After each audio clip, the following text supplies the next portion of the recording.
So, Cody, thank you so much for being here. I'm so excited to have you. Thank you for having me on. I love a chance to talk about a good heal. I love having a good healing session, talking about it, spirituality. So I've been really looking forward to it. Thank you for inviting me to come on. Absolutely. I am all about self empowerment and self love and compassion. And I know that it's a huge thing for you as well. And you have a really colorful past, I should say. And Hmm. so I love your stories on TikTok, especially. I will watch your page for an hour before I Oh, realize thank it's you. time to get off of here. It's time to do something a little bit more productive. But the messages that you are sharing, the stories that you're not afraid to share is so awesome and so helpful to so many people, more than you can even realize, I'm sure. And so I would love to just have you introduce yourself to the listeners and share a little bit about your story, your healing, your awakening, and how that got you to where you're at today. Yeah, I love that. So yeah, mine is to kind of give you a quick rundown of my childhood. I had a very stable childhood, very loving parents. I had no real big T trauma, as they call it. I was very blessed and very privileged, but I always had a really inside, I was always very insecure. And I never liked myself. I always felt uncomfortable in my own skin. And I was very loved. So I don't necessarily know where that came from, except that I kind of was conditioned or believed in the negative aspects that I would hear, even if they were few and far between. And I would hold on to those instead of the loving aspects that would come my way. So as I was growing up, I was very insecure and needed to be liked. And, that led me to substances. It led me to alcohol at a young age. I wasn't like super young, but 15 or 16, I started using that in all social situations. When I would go to parties and stuff, I just felt like I needed to drink because it made me feel comfortable. And, I was confident and people liked me more. So it started becoming this habit. And over the years, that started developing more and more and more. And to kind of skip, about 7 years, I started becoming a 24/7 drinker. I just was going down this path of just self-hatred and self-loathing. And I was in a relationship that wasn't really working. And I was using alcohol, and I was, dropping out of college for periods of time. And it was really taking over me.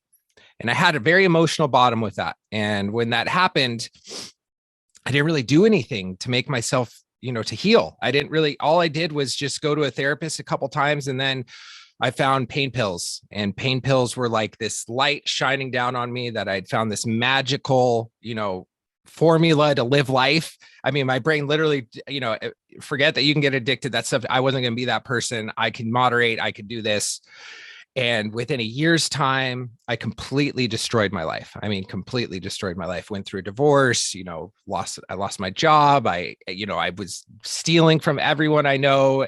I was 30 pounds lighter than I am now. And I hated myself. I mean, hatred is not even a strong enough word. I don't know. I despised myself. And towards the end of it, I actually tried to end my life because of so much shame and guilt and self-hatred that I had. And, thank the universe, it didn't work. I ended up checking myself into a psychiatric ward for 7 days, then to an inpatient for drug and alcohol for 21 days, and then into a sober living for 13 months. And within 4 or 5 days of my time in the psychiatric ward, I could feel a dramatic shift in my life. I could feel that I didn't need to be the person I was anymore, and that there was a potential for huge change. And I could see the person who I always wanted to be. It was there, and it didn't seem out of grasp.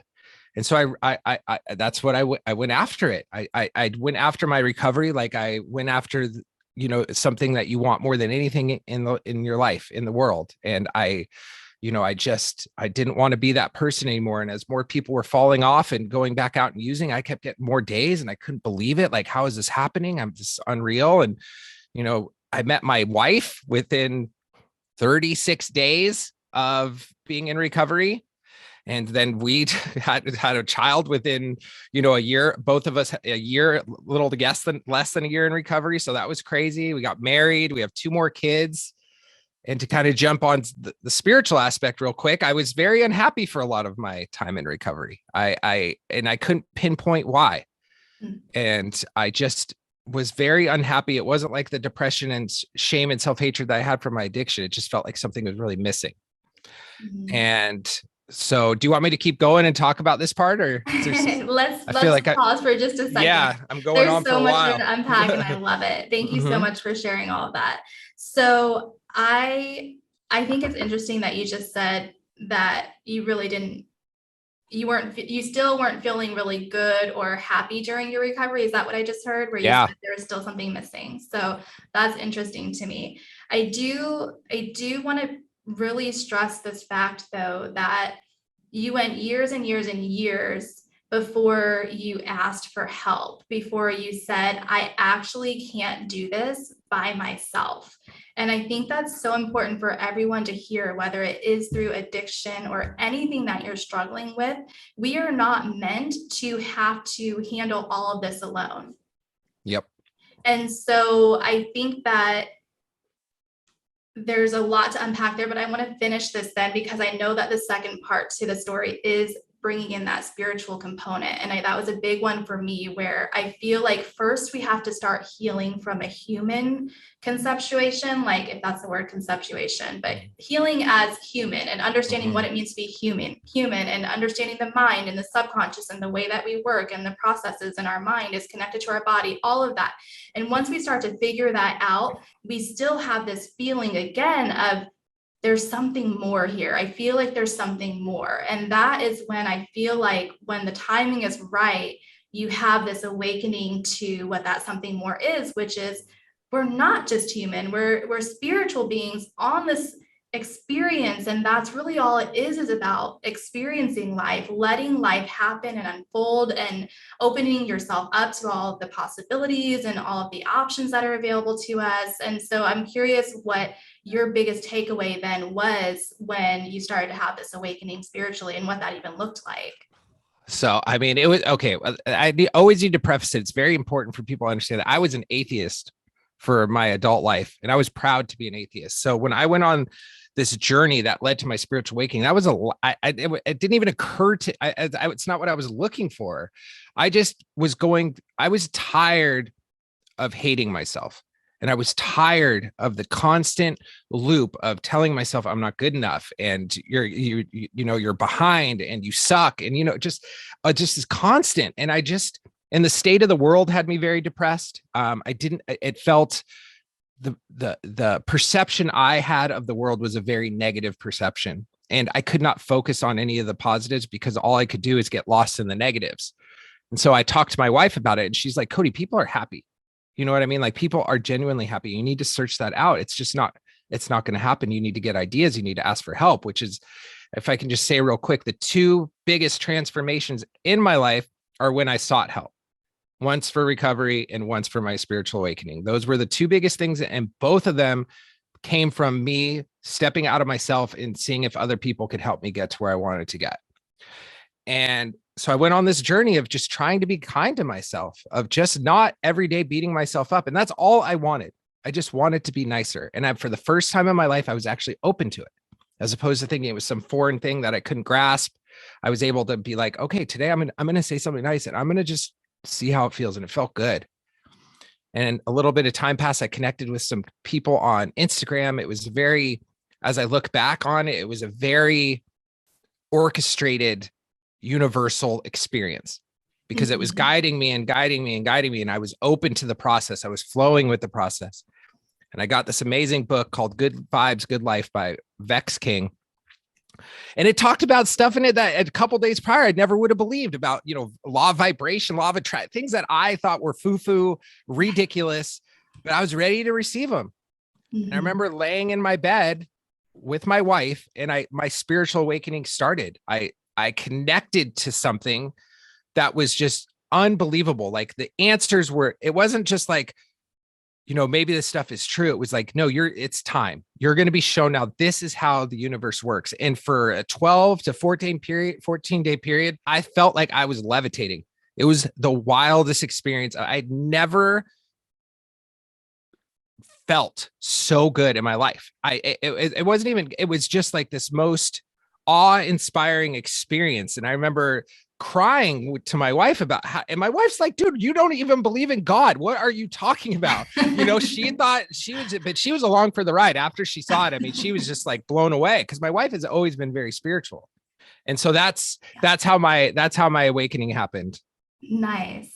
I love that. It is always just something that clicks. And I like how you said a few days prior, you would have thought, what the hell is this? Right. Mm-hmm. And so for me, I was very religious. I was literally teaching Sunday school. I was leading youth group on Wednesday nights. And then all of a sudden, I was introduced to this new concept of me being the source and letting God live through me. And I'm an expression of life. I'm an expression of God. And my biggest awakening came from a podcast episode where Neil Donald Walsh was speaking about his conversations with God. And all of a sudden, some of the things that were coming up in that conversation made me start questioning what I had already believed. And well, what does this really mean? And if I'm not needing an external savior, if I'm actually the savior, what does that mean to everything that I believed up until today? Right. And so it can be very overwhelming. It can be very confusing. Absolutely.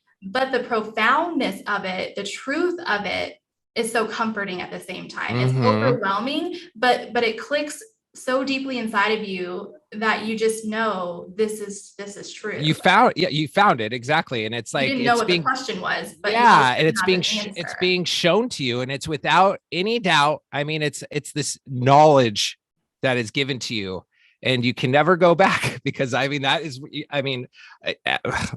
why we're here, and not everyone gets to have one. And it's crazy.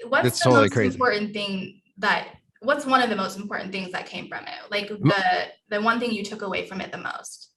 Limiting beliefs was the biggest thing I took away from it. That was the biggest takeaway, that in many circumstances, there are people who don't have as much privilege as me, who are not the ones holding themselves back. It's societal conditions. But I know for me personally, I was holding myself back, and the fear of what other people thought of me was holding me back. And I was living a life that I didn't want to live because of what society expected me to do. I was, working in resort management, and I was doing well. And, I was doing very well at it, but so I just realized that I was the one holding myself back, and I need to start listening to what was in my heart. And what has been in my heart since I was young has been the same repeating things, to help people, to, when I got older, it was like, public speaking, getting to speaking, connecting with people. I've known that I've always had the ability to connect with people, but I never allowed it to come out because I didn't feel worthy. I wasn't sure if I could do it, and I cared about what people thought about me. And after my awakening, I said, I'm not going to do that anymore. There is a purpose for my life. There's a reason why these things keep reoccurring throughout my life, and I keep thinking about them, and why they keep getting me so excited when I think about them. And instead of pushing them down, I'm gonna let them out. Right. I think that's a big one. So I guess my question is, when you started to heal through recovery, I mean, this was years prior to your awakening, right? Yes. Okay. Yes. So what got you, so just backing up. So what got you through that recovery to where it stuck that time, would you say? So, that's a great question, because throughout, a lot of programs in recovery are spiritual programs, and I was part of a spiritual program, but it was not a spiritual program for me. What I did is I started believing in myself to an extent, and believing that I could finally do it was a huge turning point for me. So through the first 6 years of my recovery, I was an atheist. I did not have a higher power. The higher power were people that I wanted to be like, that were around me. Those were the people I wanted to emulate. And I took their advice and suggestions. And that's how I got through the first 6 years. And then, but like I said, a lot of it was, especially towards the end, I was very unhappy. On paper, my life was amazing. I love my wife. I love my kids. I had a job that paid well, and I was flourishing, but it was just, that wasn't it. So I love all that, because you're saying what got you through was that again, reliance on support and other people. And then that helped you realize, okay, that means it's possible for me. And then I think throughout the years, as you're using all that information, then when you bring in the spiritual component, you all of a sudden have the backing that you need to start taking the action. Does that make sense? Yeah, Or does that sound absolutely. right to you? Yeah, absolutely. It sounds Right. And exactly right. I think that's so important. So it comes from the reason I say that my mission is to awaken as many people as possible to the power within themselves is because through that power, that self-empowerment, to me, that equals the belief that I am now capable of creating something new for my life. And then that leads into my, bigger overlying picture of conscious evolution, meaning not only is there more for my life, there's more that I can contribute to this world and to Right. others. And you're doing so amazingly good at just simply demonstrating what could be possible for others. Right. And so that's all we can do. And through this podcast and through what I'm doing in my life and just in general, I just want to make sure that everyone understands it's not always easy. We're not always going to have it figured out.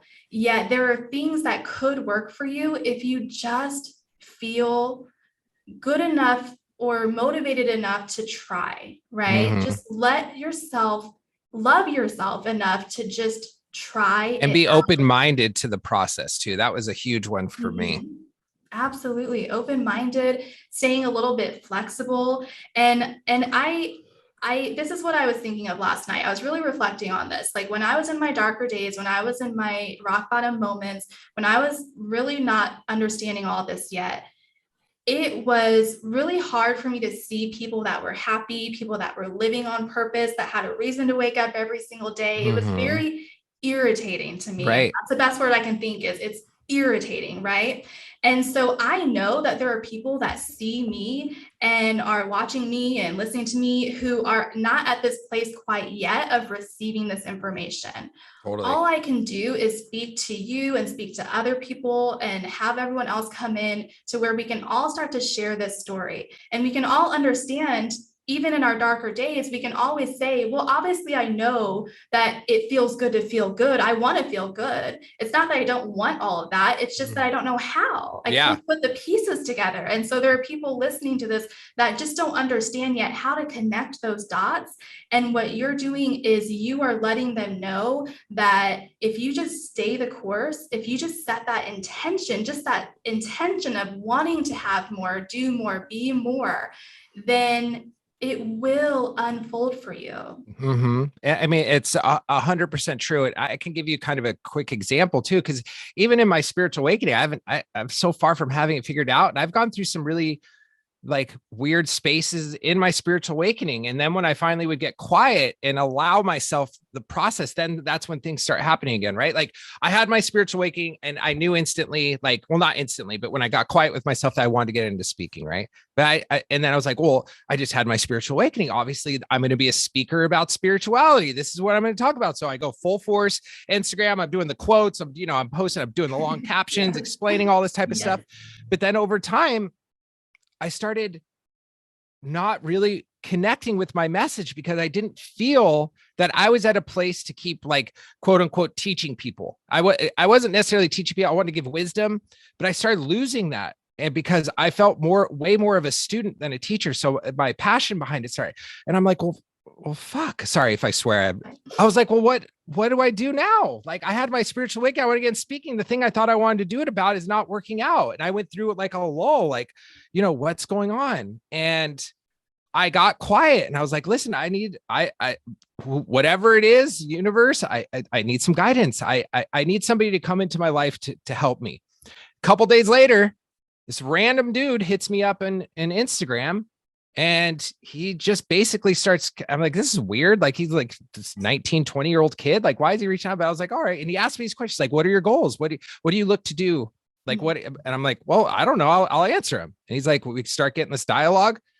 Turns out he's this amazing guy. His name's Micah Jones. Check him out on TikTok. Check him out on Instagram. And he saw something in my message and he wanted to take me under his wing. And he's young, but he has like tons of experience. And to make a long story short, he's like, listen, your message is great, but you need to talk about recovery more. He's like, you're so good with recovery. And for so long, I didn't talk about recovery in a public space because I hurt so many people. I didn't want to trigger them if I started posting about recovery again. And that was a whole thing that I needed to realize that, well, you've made your amends to the best of your ability. Like, do you need to be silent about it anymore? And he's like, you should get on TikTok. And he's like, you should just start telling stories. You're a great storyteller. I got on TikTok. I started recovering, and I realized that this was it. This is what I should have been doing.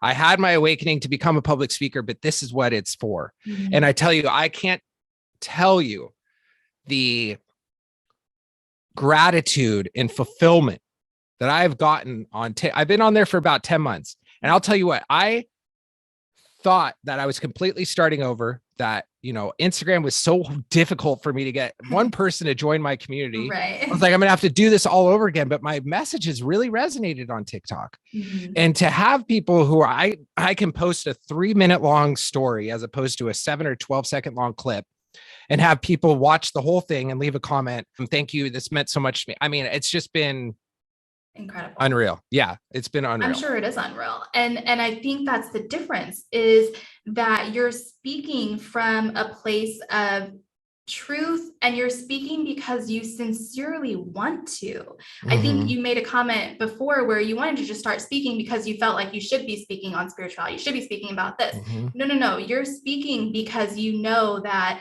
this is what you know. We speak about what we know. Exactly. We often help others heal their lives and help them in their own lives through what we struggle with the most. And so you overcame addiction. You have overcome so much. And now that is your expertise. And there's nothing wrong with that. No, it's great. When it comes to wanting to share our stories and to share ourselves, it does mean we have to bring other people into the picture as well. There are other people that were part of that time in your life. And so you don't want to step on any toes. Mm-hmm. I guess my question is, how are you showing up fully? At what point did you realize that this is necessity? This is why I'm here, to share my truth, to show up with this authority. And yet, how do you not let all of that other stuff get in the way? That's a great question, because that is definitely something I think about a lot, and that plays in a lot to what I'm talking about. So I took a public speaking course last May, right? And so I learned so much in it, but I'd never really gotten a chance to share what I had learned and, kind of my own natural dynamic to it. And I remember one day, this is like in May, I made 3 videos. 2 of them were just kind of your inspirational, motivational videos. And the third one was like, I'm going to tell a story, because it's kind of funny, but it's also, I think people who have drinking problems can really relate to it. Told it. That video ended up getting 1.2, 1.3 million views. It was like my 3rd video. I'm just going to post it, and it was so rewarding because people were telling me, you're really good at telling stories. And I was like, okay, well, I'm going to start. This is why I'm here anyways. I'm going to start telling stories. And as I start telling stories, some of the stories do incorporate people from my past who don't talk to me anymore, or, we still aren't on good terms. And so the way that I show up fully to myself is, and to try to not step on the toes of people who I'm worried about stepping toes on, is I be completely real as possible. I do not sugarcoat my part in it, because in all of these stories that I tell, I was the one at fault, and it's not them. And so I do not skimp out on any details that, could possibly be someone else. Now, I still do worry about that, though. Like, if they do come, TikTok is like a whole new world, right? Like, right. I don't know there's like 1 billion people on TikTok, but I don't know anyone who's on TikTok, Yeah. And so I do still have that worry. And there's been this kind of gentle balance of like, okay, like, is it time? I should probably, I don't know if I feel comfortable telling these intimate stories anymore about my ex-wife or her mom, who I was close with. And I posted one story up, and it was a factual story, and people started saying, well, I can't believe your ex-wife did that, blah, blah, blah. And I was like, no. This is not my intention. So I took the video down, because that was not my intention. Right. The video was, I was trying to show my fault, and people were jumping on this. I don't know if people just wanted to come to my defense, because I have a lot of people have been so kind to me, but that was the opposite of what I was trying to do. So it's always a balance, of how much I want to tell, because so much of what happened to me was in my prior relationship, and I do not communicate with the person in my prior relationship at all. They want nothing to do with me, which I understand. That's their choice. So yeah, it plays in a lot. I just try to show as authentic and as real and as raw as possible, with no sugarcoating. Yep. I mean, that's really all it is when you're telling the truth, then there's really no misconceptions there. There really can't be. And the truth is, like you said, you were at fault. My next question comes into then, how do you overcome the shame of the past, the embarrassment of the past? I know you have humor. You have a lot of humor in your stories, which I love. But deep down, we know that shame plays a really big part. Embarrassment. I heard a lot of people. How did you, and I'm sure it's still something you work on, but how do you move into this self-forgiveness stage where you can accept who you were back then? That was just, again, the facts of what it was and what happened. And so now how do you let yourself just release all of that? It's you're hitting on all the points that are very, like, have been such a part of my journey, right? Like you're talking about exactly the things that I have spent a lot of time on. For years in my recovery, I still hated myself. I still had a lot of shame. I mean, tons of shame. I mean, I couldn't let go of the person that I was. Now I was moving forward, and I was in a process of never being that person ever again. So that allowed me to keep going. And, you know, I had a wife who I loved so much, and I wanted to show up for her like I should. But I mean, those things gnawed on me for years and years and years and years. And they still do, like you said. The part that changed for me was the process going into my spiritual awakening, because I started having compassion for myself, and I started to really understand that I'm not that person anymore. And I will always feel terrible about those things, but how much am I going to let that prevent me from helping people? If it's not going to keep me in a prison that doesn't allow me to hopefully get other people that don't do the same things as me. So it's always a process. And there are days where I still wallow in shame. It's, you know, I try to feel the heal and let that process run its course through my body, but sometimes it doesn't. You know, you have to do that multiple times sometimes to get through that. And so I still battle it. But the part that made it worthwhile is once I started posting stories and really talking about the dark parts of my past, and hearing that people related to it and made them feel less alone. And thank you, I needed that today. That alleviated a lot of the shame that I had, because now I'm using what my shame did to me to help people feel less shame. And so when I tell my stories, my whole intention is to let people know that they're not alone. And when I see, and as much as it helps people, that's how much it helps me.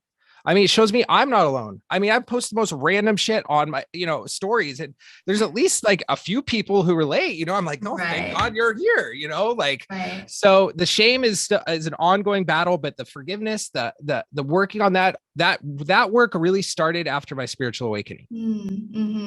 And I think at some point we have to stop trying to make up for everything that we did. And you just said it really well, where you can't let all of that distract you and delay you from the work that you're wanting to do now.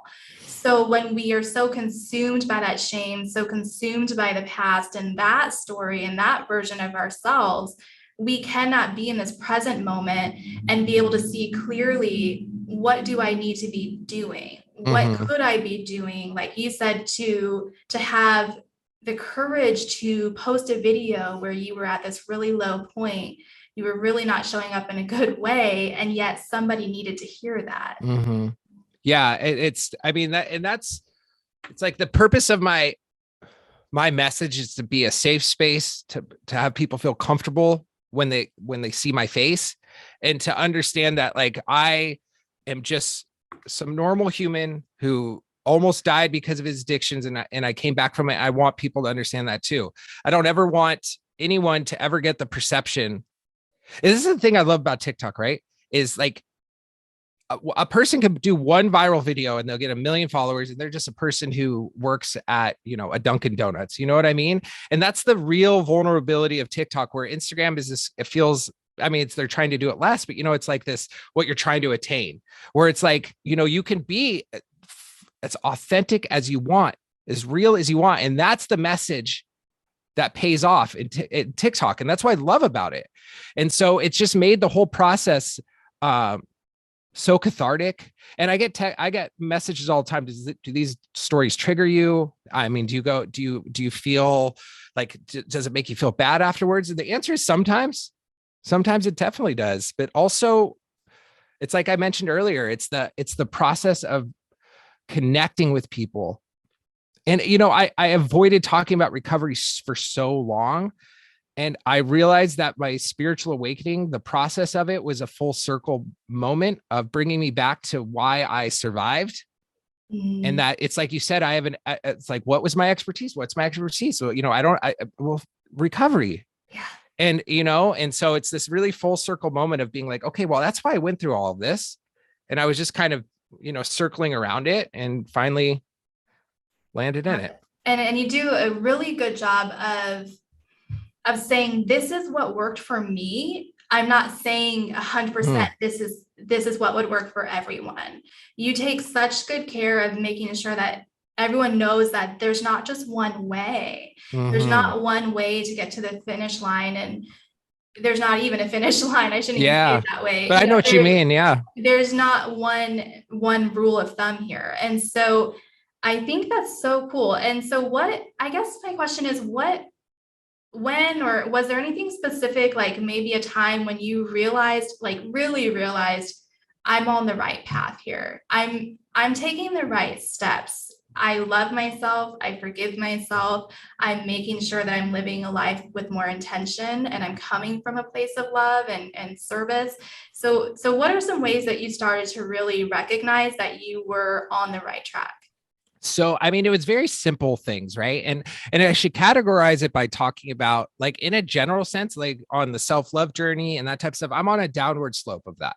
Like, I even started a 21-day self-love challenge on my page. I didn't even finish it because it just felt too fake.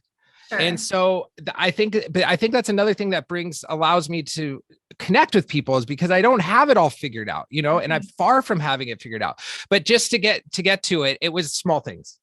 So it was just the idea, the process of even being open to the idea of talking kindly to myself. I knew I was on to something then, because that was impossible to even have that.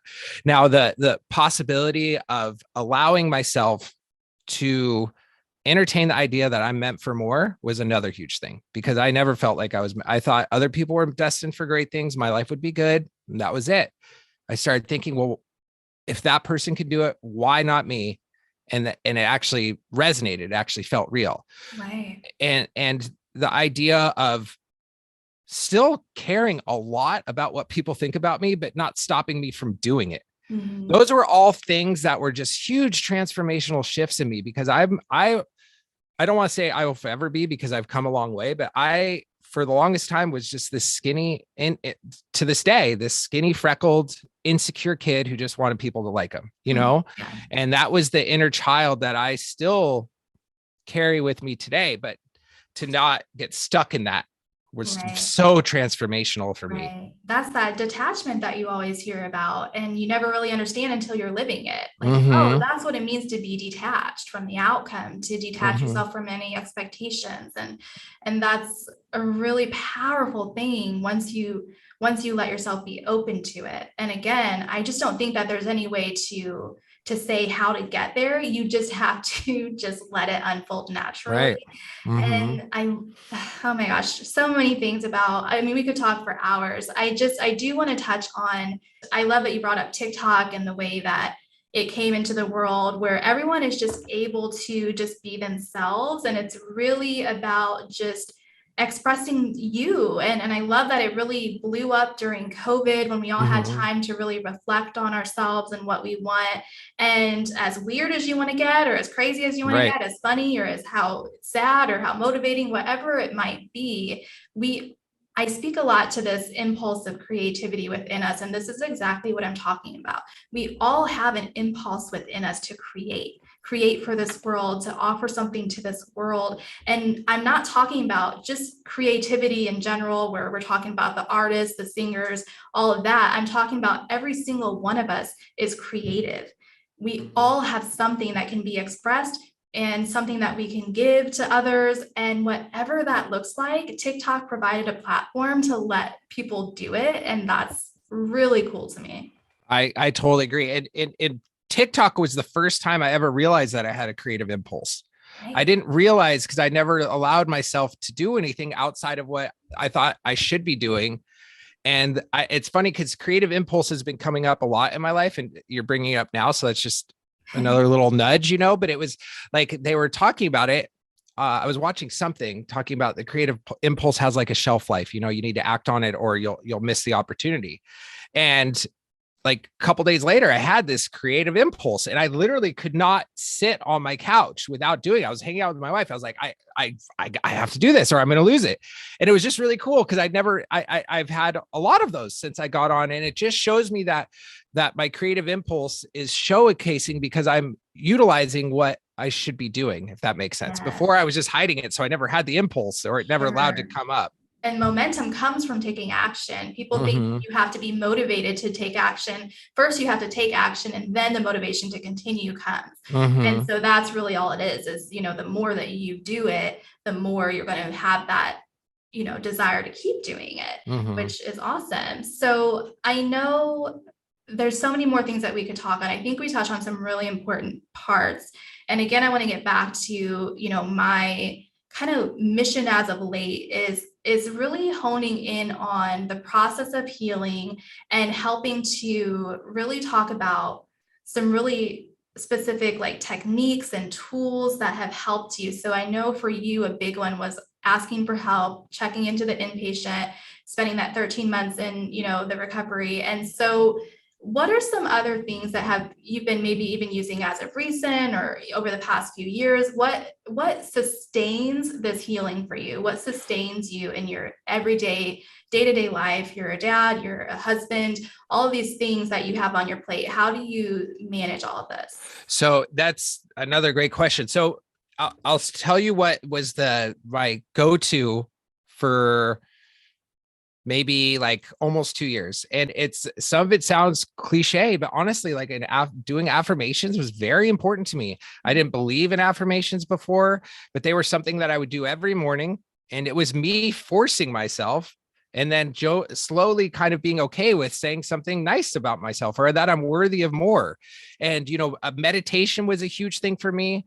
And then what was the other one that I was going to say? Oh, and a gratitude list. So a lot of the cliche stuff, right? And a lot of it is cliche because it works. Like it worked for me. And so what's been interesting about it though, as time has gone on, I've hurt my back a couple times. I've had, we got COVID in the house. There's been these things where I get out of these patterns and I feel it. I feel it a lot. I used to wake up for almost 2 years every day at 5 a.m. and I would exercise. I would do a gratitude. I would do my affirmations. I would listen to a podcast about spirituality. And I don't do that anymore right now because I've gotten out of that routine. But it was just these little acts of being kind to myself and showing myself a little bit of self-love that were huge to me, that allowed me to sustain it. And now that I've kind of stepped away, that's why I'm talking about, I'm kind of on this downturn right now, because now I'm not waking up early. I'm getting woken up by the kids instead of on my own time. And that frustrates me throughout the day. And so it was, I hate to say it, but a lot of the cliche things you hear about from spirituality, I jumped into those and they worked for me. And setting yourself up for success and right. Making sure that you are noticing when it might be time to pull that tool out of the toolbox and use it. And so you have this amazing podcast, you have this amazing platform on TikTok now, and you share that with your wife, which I love. And I'm curious then, as a father, navigating this world is hard for us even as adults, and I'm not a parent. I just love empowering children in any way that I get the opportunity to, and I love hearing how others are doing that with their children. So what are some ways that you're helping? And I'm curious too, in what ways are you sharing your story and your background with your children? I don't know how old they are, so maybe like, how are you planning to kind of share your background with your children and just really show up authentically even in that that family aspect. Yeah. So, I mean, my wife and I made a decision from very early on that we're going to be honest about what's going on. Now, we weren't telling them about our past when they were 2 because they wouldn't understand it. But, it is something that has definitely been coming up. So our kids are 7, 5, and 2. And so our 7-year-old, it's becoming, he's asked questions. I can't believe the things 7-year-olds know already. I mean, it's like blowing my mind. And so, we do talk about those things. And but it's not like a lot. We just let them know mommy and daddy were sick because of drugs and alcohol, and we don't do those things anymore. And it's, it's very important to be, aware of those things. So we don't shy away from the conversation. Of course, I don't tell my kids I tried to off myself, I don't know if I'll ever bring that one up. I don't think they need to know it, but we definitely, we want them to know what we've been through, what we persevered. And so one thing that's really is very important for me, for my children, is to tell them I when I hear the words, I can't do it, or this is impossible, like those words, I don't let those slide, because words are too important. Now they'll keep saying it, but I always let them know, and this has been a huge lesson. If you think that it won't happen, it most likely won't. So you need to be open to the possibilities, because I was such a glass half empty type of kid. As I got older, I somehow kind of turned that around in a lot of circumstances. And I really want my kids, who their go-to is that it's not going to work out, it's not going to happen, to reframe that. That's very important for me. So I do that a lot. And now another thing is emotions. It's very important for kids to understand that everyone has emotions, including their dad, including their mom. Sometimes we'll raise our voice, sometimes we'll do this, but that this is a natural process. And the way to handle those after you have them, if I behave in a way that I'm not proud of, I always will go up to my children and apologize to them. And I want them to know, adults make mistakes too. And, and my parents were amazing, but it was just a different time. I didn't have that when I was younger. I just turned 42. I grew up in the 80s. It was much different, and I was very loved, but there were no apologies after a freak out. So those are things that are really important to me. And let me just preface this too. Speaking content creation, but I'm primarily a stay-at-home dad. It's the hardest thing I've ever done in my life. I mean, there's nothing harder. I mean, the stressful being in, hospitality, and, it doesn't even come close, because it's just, it is every emotion and need, sometimes all at once, and sometimes it's unrelenting. Sometimes it does not let up. I've had plenty of days where my wife comes home from work and I'm basically crying on the couch. So it's hard. It's hard. So these lessons that I try to give to them, I'm also trying to give them to myself, because there's a lot of process of me. I'm trying to figure this out too. Sure. And I think it's hard. I think it's interesting how you had this background of really a pretty stable home, if I'm understanding, like a pretty stable home life, some security there. And yet you still found yourself into this life of addiction and these feelings and beliefs of not being good enough, and all of that just deep. What would you say the biggest narrative that played out for you was then? Like as the a kid, story that was playing for you that I had addiction, or through those years. That I had to change myself to get people to like me. That that in a lot of ways I was unlovable as who I was. So I couldn't be that person. I mean, I was the ultimate shapeshifter through, middle school, junior high, all those times. So I was just never myself. So that's the story I told myself, is that I needed to change myself to get people to like me. Okay. Yeah. And then I assume as a father, you're again trying to instill these things into your children of it's okay to be yourself. It's okay to feel whatever 100%. you want to feel and do whatever you want to feel. And there's some frustration there when they're not maybe understanding that yet. I'm just trying to think of an example again. No, that's mom, but I know even with my nieces and nephews, I stress so much and I worry so much about what they're taking in and what they're consuming and what they're what what they're forming opinions about and what's that opinion of themselves. And that's Yep. so important to me, to empower them to know that you can be whoever you want to be, you can do whatever you want to be, you just have to believe in yourself. And sometimes when they brush it off, and again, of course, I'm that crazy aunt who's into the woo-woo and what is she even talking about, right? To them right now. Yet I know that maybe some of this is going to stick for them. Yeah. And in 10 years, when they're, 20 years old, maybe they'll start to understand what I was saying.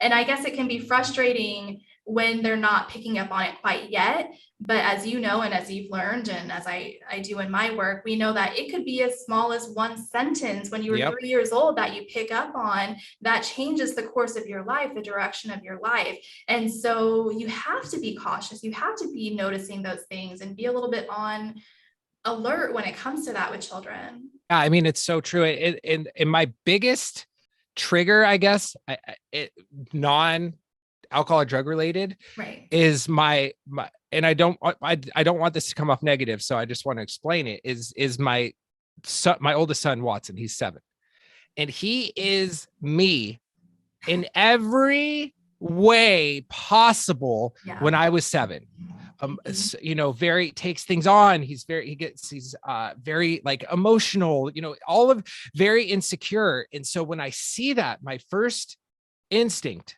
is to be triggered by it and to just make him not be that way, because I know where it led me. We don't look alike, but our souls match. You know what I mean? Like, he has been sent here to teach me, and vice versa. And so that's the thing that's difficult. Like you said, is they always talk about, whether it's that one sentence that changes your whole trajectory, or if you're just, I battle with that, or if it's just something like a genetic thing that you're born with, because he has been raised like I was, in a very loving house, family, a wide net of family who completely loves him. Yet he is so insecure, and he's so fearful about what people think about him. And my whole intention was to always tell him to not worry about those. And I did that, but we're still at a place where he is still very concerned. So that stuff is, I can catastrophize where I'm like, well, this is what led me to almost killing myself. You know what I mean? I go all the way down, another 20 years. So you also have to remember how resilient children are. Just as much as they're picking up on maybe some of the negative things, they are also picking up on the other things. And I do think some of it really is wired into us. And so he maybe just is, his tendency is to be a little bit more negative and insecure. And yet that doesn't mean that has to be his story. That doesn't mean he has to let that, define him completely. And so it's important to know that just by you doing the best that you can, and this comes, not even into children anymore, but just in what you're doing in your work and through your videos and all of that, it just simply, all we have to do is just show up, demonstrate, and just be that example, and just know that the right person is going to see that video, or the right person is going to experience something and pick up something. Even for me, when it comes to, my healing and my transformation that I've gone through over the past few years, there was information that was given to me even prior to all of that. Even before I was living in my car, I knew some of these things. I just didn't actually know what it meant to live them. Totally. And so it's okay to just gather all of this information, and then later in life, we might realize, oh, that's what that was about. Oh, that's what that means. It's like planting those seeds, right? That. Right. So it's about planting those seeds, and that's really all we can do. Yep. Yeah. Agree. So last question. What is the power that you have found through healing? That I can start to embrace who I really am. The power is understanding that I am the person, like I mentioned earlier, who's been holding myself back in so many circumstances. And with that realization comes immense power, because you realize that you're the one who's put yourself in this self-made prison. And once you realize that, you can kind of start pushing those, all those walls out a little bit, and start kind of branching into yourself, and understanding that you're worth it, right? Like just the fact that you're a human on earth makes you inherently worthy to pursue what you want to pursue. And the healing aspect of it allows you to do that with clarity, and allows you to do it with love, and it allows you to do it with compassion. And of course, that is for me an ongoing process. Yeah, that's awesome. Thank you so much. And thank you for sharing everything and just being such an open book on here and do everything that you do. And you're just starting. That's what's so great, is you're really just starting. You're at the tip of the iceberg, and all of this is just going to transform into so much more in the future. And I can't wait to see it and to see what comes. Thank you, Amanda. Yeah. So I appreciate you. Thank you so much for having me on. I had a great time. I can tell I had a great time because I'm sweating, which means I talked a lot, which means I enjoyed what we were doing. So thank you so much for the invite. Thank you. Thank you.